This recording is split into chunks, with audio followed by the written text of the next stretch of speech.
انسان بھلائی کی دعائیں کرتا کرتا تو تھکتا نہیں، اور اگر اس کو تکلیف پہنچ جاتی ہے تو نا امید ہو جاتا ہے، آس توڑ بیٹھتا ہے۔ اور اگر تکلیف پہنچنے کے بعد ہم اس کو اپنی رحمت کا مزہ چکھاتے ہیں تو کہتا ہے کہ یہ تو میرا حق تھا، اور میں نہیں خیال کرتا کہ قیامت برپا ہو۔ اور اگر قیامت سچ مچ ہو بھی اور میں اپنے پروردگار کی طرف لوٹایا بھی جاؤں تو میرے لیے اس کے ہاں بھی خوشحالی ہوگی۔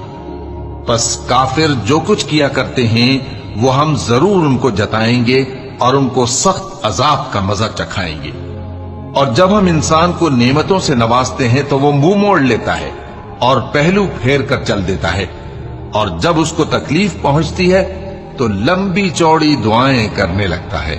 کہو کہ بھلا دیکھو تو اگر یہ قرآن اللہ کی طرف سے ہو پھر بھی تم اس سے انکار کرو تو اس سے بڑھ کر کون گمراہ ہے جو حق کی مخالفت میں دور نکل گیا ہو۔ ہم ان قریب ان کو اطراف عالم میں بھی